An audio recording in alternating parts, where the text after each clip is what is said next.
Hi everyone, welcome to our channel. तो आप सब लोग खुश तो हैं ना, क्योंकि हम आपके लेके आ गए हैं एनुअल एग्जाम का पेपर जो कि है क्लास 9 साइंस का। आपको इसमें सॉल्यूशन बता रहे हैं कैसे करना है। आपको बस इस वीडियो को देखना है और इस वीडियो को कर देना है लाइक, और आपको कमेंट कर देना है कि वीडियो आपको कैसी लगी। तो देखिए, सबसे जो फर्स्ट क्वेश्चन आपके सामने इसमें लिखा गया है, which of the following is non communicable diseases. तो इसका जो आंसर होगा आपका डायबिटीज़। ओके, हमने आंसर ही बता दिया है। अब मत कहना कि हम आंसर नहीं बता रहे हैं, ठीक है। उसके बाद the symbol of iron. Iron का सिंबल क्या होगा बताइए ज़रा। आयरन का सिंबल होगा Fe, ना कि आई। कुछ लोग इसको आई लिख के आ जाते हैं यहाँ पर, ठीक है, जबकि इसमें आई नहीं होगा। आई का मतलब क्या है यहाँ पर? आई का मतलब आयोडीन होगा, और जैसे यहाँ पे एफ लिखा है ना, तो एफ का मतलब होगा आपका फ्लोरीन। ओके, अगर आपसे पूछ दिया जाए सिंबल ऑफ कॉपर, अब इससे क्या पता लगता है आपको कि इस साल आपके कौन कौन से सिंबल पूछे जा सकते हैं, यही बता दूँ मैं आपको। जरूरी नहीं आपका यही, पिछली बार ये पूछा गया तो इस बार पूछा जा सकता है सिल्वर का, जो कि Ag होता है। गोल्ड का पूछा जा सकता है, गोल्ड का क्या होता है? Au, क्योंकि ये मेन मेटल है, सोना चांदी। उसके बाद कॉपर, कॉपर क्या होता है? Cu, ठीक है, ये आपसे पूछे जा सकते हैं। इसके अलावा और क्या हो सकता है? एल्युमिनियम हो सकता है आपका, Al, ठीक है। ये सब चीज़ें आपको पता होनी चाहिए। उसके बाद आपसे पूछा जा रहा है जेम्स चैडविक, ये जे का मतलब है James Chadwick discovered. James Chadwick ने क्या डिस्कवर करा? आपको प्रोटॉन डिस्कवर करा, इलेक्ट्रॉन या न्यूट्रॉन या न्यूक्लियस? तो न्यूट्रॉन डिस्कवर किया था किसने? चैडविक ने। अब बताइए, इलेक्ट्रॉन को डिस्कवर किसने किया था? इलेक्ट्रॉन को डिस्कवर किया था थॉमसन ने, और प्रोटॉन को डिस्कवर किसने किया था? कुछ बुक कहती हैं गोल्डस्टीन, कुछ बुक कहती हैं रदरफोर्ड। तो जो आपको ऑप्शन लिखाई दे तो वो आपको लिख के आ जाना है, ठीक है। फिलहाल आपके एनसीईआरटी बुक में गोल्डस्टीन लिखा हुआ है, तो आप गोल्डस्टीन लिख सकते हैं। ये सब आप हमें कमेंट बॉक्स में बताएंगे प्रोटॉन की खोज किसने कर रखी है, ठीक है।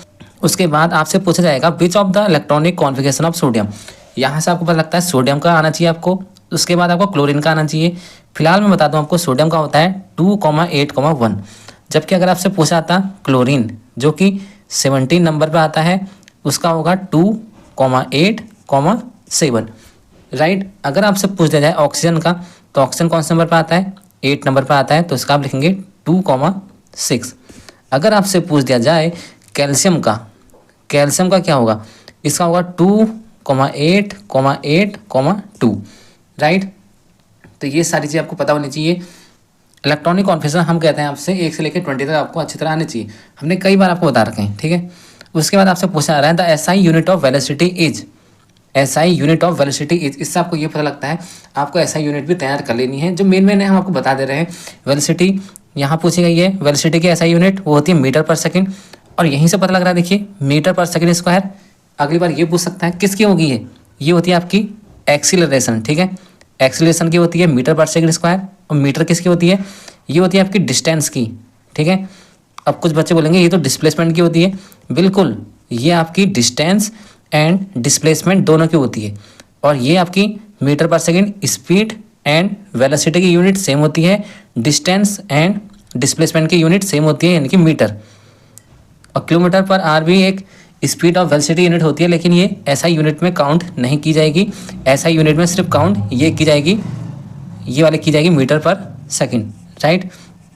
उसके बाद आपको प्रेशर की ऐसा यूनिट पता होनी चाहिए, जो कि पास्कल होती है। फोर्स की ऐसा यूनिट पता होनी चाहिए, जो कि न्यूटन होती है, जिसको हम एन से लिखते हैं। वर्क की ऐसा यूनिट क्या होती है? जूल, ठीक है, JOULE, जूल। और यही सेम यूनिट आपकी एनर्जी की भी होती है, राइट। उसके बाद आपसे पूछा जा रहा है यहाँ पर विच ऑर्गेनिली,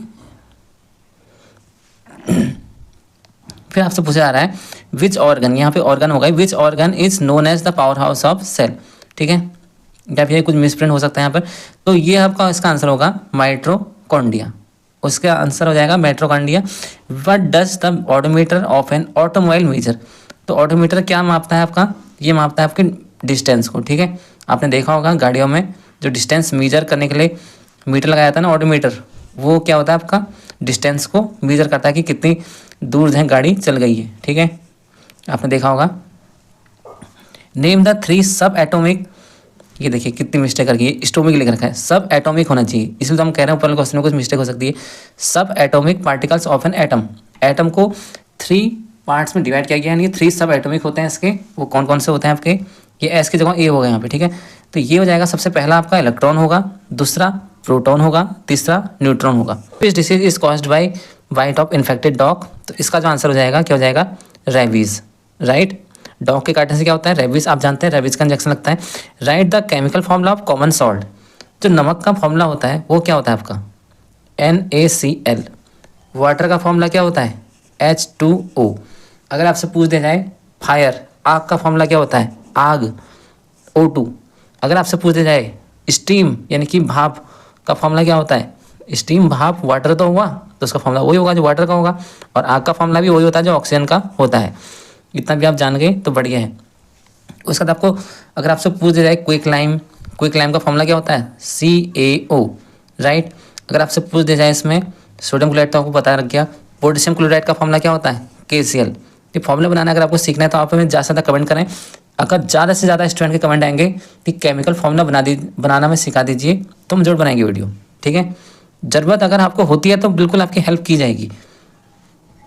name the scientist who gave the laws of motion, उस साइंटिस्ट का नाम बताना है जिसने लॉज ऑफ मोशन दे रखे हैं। वो कौन था आपका, न्यूटन, और कौन था, ठीक है, न्यूटन ही तो था वो, तो न्यूटन हो जाएगा आपका, न्यूटन सही आंसर हो जाएगा इसका। What is the full form of HIV, तो इसका आंसर हो जाएगा ह्यूमन इम्यूनो डिफिशिएंसी वायरस, ठीक है। Give two example of mixture, mixture के एग्जाम्पल दे देना है। मिक्सचर में क्या क्या आ सकता है आपका, एयर एक मिक्सचर है, काफ़ी सारी चीज़ इसमें घुली हुई हैं, ठीक है। वैसे ही और भी कई सारी चीज़ें मिक्सचर में आ सकती हैं, ठीक है। जैसे आपका हो गया सॉल्यूशन, कई टाइप के सॉल्यूशन हो सकते हैं। आपका टिंचर सॉल्यूशन होता है एक, जितने भी सॉल्यूशन होते हैं वो सब आपके मिक्सचर में आ जाएंगे। जैसे एक हो सकता है जैसे वाटर प्लस शुगर, ये भी एक सॉल्यूशन बन जाएगा, तो ये भी आपका मिक्सचर में आ जाएगा, ओके। तो ये सारी चीज़ें, जितनी भी चीज़ें जिसमें सबस्टेंस, दो या दो से सबस्टेंस, इसमें रेशियो फिक्स नहीं होता है, ठीक है। जबकि यहाँ मिक्सिंग तो यहाँ भी होगी NaCl, ये देखिए, जबकि यहाँ रेशियो फिक्स होगा, यहाँ पे 1:1 आ रहा है।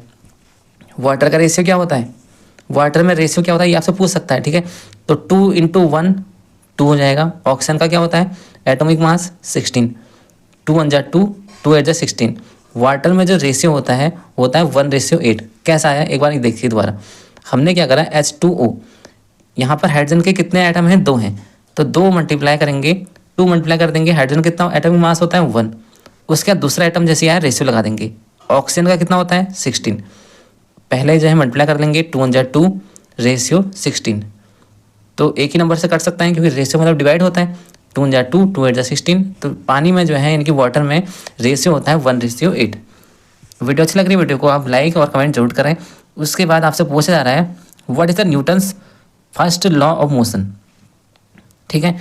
न्यूटन मैं आज ही बोल रहा हूँ, इंपॉर्टेंट क्वेश्चन में पक्का आएगा। न्यूटन के जो 3 लॉ हैं, लॉज ऑफ मोशन, इनको आप आज ही अच्छे से तैयार कर लीजिए। हमने पहले कई बार आपको बता रखे हैं, ये मत कहना हमने नहीं बताई है, ठीक है। उसके बाद when do we say that work is done, हम कब बोल सकते हैं वर्क किया गया। वर्क की डेफिनेशन आपको पता होनी चाहिए। वर्क बराबर होता है फोर्स इंटू डिस्प्लेसमेंट, ठीक है। तो ये आप क्वेश्चन आप खुद ढूंढेंगे अपनी बुक में, सारे क्वेश्चन हम बता देंगे तो आप क्या करेंगे, ठीक है। What is a tissue, tissue बताना है। टिश्यू क्या होता है, एक ग्रुप ऑफ सेल, उसका नाम बढ़ते हैं आगे।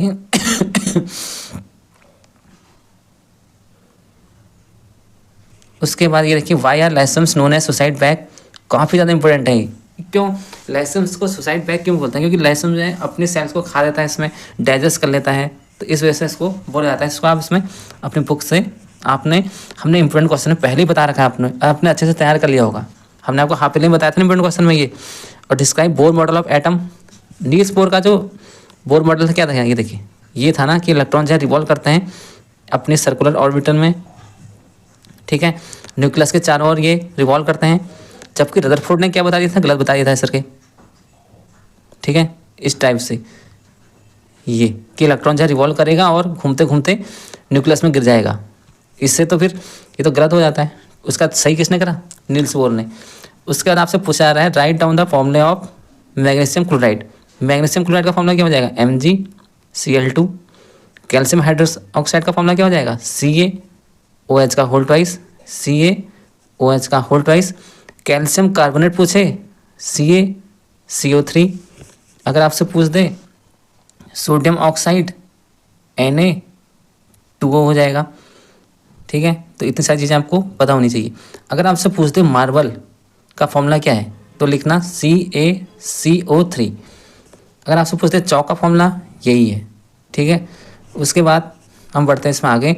आपसे पूछा रहा है what are the function of stomata, इसको आप कर लेंगे। बायोलॉजी क्वेश्चन है what is the kinetic energy of an object. Kinetic energy of an object क्या होती है? किसी भी ऑब्जेक्ट की जो काइनेटिक एनर्जी होती है वो उसके मास एंड वेलोसिटी के स्क्वायर के बराबर होती है। इसकी डेफिनेशन आपने बुक में देख लेंगे, हमने फॉर्मूला आपको बता दिया है। और इसी फॉर्मूले से आपको ये देखिए अगला क्वेश्चन भी सॉल्व हो सकता है। व्हाट इज काइनेटिक एनर्जी, जो मैंने फॉर्मूला भी लिखा था आपके सामने, के बराबर 1/2 mv²। एम की वैल्यू क्या हो जाएगी? 1 हो जाएगी। तो 1/2 मास दे रखा है 1, तो 1 लिख दिया। स्पीड ऑफ वेलोसिटी कितनी रखी है? 2 दे रखी है ना यहाँ पे, तो ये हो जाएगा 2 × 2। एक 2 से 2 कट जाएगा तो आपका आंसर आ जाएगा 2 जूल। क्या हो जाएगा इसका answer? 2 joule. What are the common symptom of infection? Name the 3 types of simple tissues. What is the law of constant proportion. ये सारी चीज़ें आपको उसमें, ये देखिए हम पूरा बताएंगे तो वीडियो लंबी हो सकती है। ये देखिए इस सारी चीज़ें आपको इसमें कर लेनी है। जो मेन क्वेश्चन है जो आपको टफ लग सकता है सब बता देना आपको ये देखिए न्यूमेरिकल आपको टफ लग सकता है तो बता देते हैं। ये देखिए हाउ मच वर्क, वर्क का फॉर्मूला क्या होता है? Force into displacement. फोर्स कितना है? 10 न्यूटन है। डिस्प्लेसमेंट कितना है? 1 मीटर है। तो इक्वल टू कितना हो जाएगा? 10। और वर्क की यूनिट क्या होती है? जूल। तो W = 10 जूल हो जाएगा। Calculate the relative molecular mass of water H2O। ये तो आपको इतना बढ़िया दे रखा है, देखिए H का भी दे दिया है, O का भी दे दिया है, इसमें आप खुद ही कर सकते हैं इसको। HNO3 वाटर का यही तो होगा, देखिए H2O। पहले हमने क्या करेंगे? 2 × 1 कर देंगे, प्लस ऑक्सीजन का कितना होता है? 16। अभी आपको रेशियो बताया था, यहाँ पे आपको सब ऐड करने होंगे। 2 × 2 + 16 = 18। U लिख देंगे यूनिट, ओके। वैसे ही HNO3 का भी कर लेंगे। HNO3 H का कितना होता है? 1। नाइट्रोजन का कितना होता है? एटॉमिक मास 14 होगा। ऑक्सीजन कितना होता है? 16 होता है। तो 3 × 16 हो जाएगा। तो इन सबको आप ऐड कर लेंगे। 16 जब 48 हो जाएगा। 48 + 1 49। 49 में प्लस कर देंगे 17, तो हम इसका आंसर निकाल लेंगे। Draw a level diagram neuron. Neuron का डायग्राम तो हर बार आता है, हर बार पूछा आता है। Differentiate between uniform motion and non uniform motion. Uniform motion में क्या होता है? इक्वल टाइम में इक्वल डिस्टेंस ट्रेवल होती है। नॉन यूनिफॉर्म में क्या होता है? अनइक्वल टाइम में डिस्टेंस जो है सेम मीजर नहीं हो पाती, यानी कि पहले घंटे में कुछ अलग दूरी चल रहा है, दूसरे घंटे में अलग दूरी चलेगा इसमें। तो इस तरह से इसको आप तैयार कर लेंगे। Differentiate between striated and unstriated and cardiac muscle. Muscle के बारे में आपको बताना है, ओके। तो ये पहले जो क्वेश्चन है सब देख लेंगे। तो आपको वीडियो कैसी लगी? वीडियो आप में करके बता सकते हैं। कोई भी आपको हेल्प चाहिए, या आपका एनुअल एग्जाम का क्वेश्चन पेपर है जिससे आपको क्या होगा, आपका एनुअल एग्जाम होने वाला है, इससे आपको काफ़ी सारी हेल्प मिलेगी। हेल्प मिली कमेंट कीजिए, वीडियो अच्छी लगी लाइक कीजिए।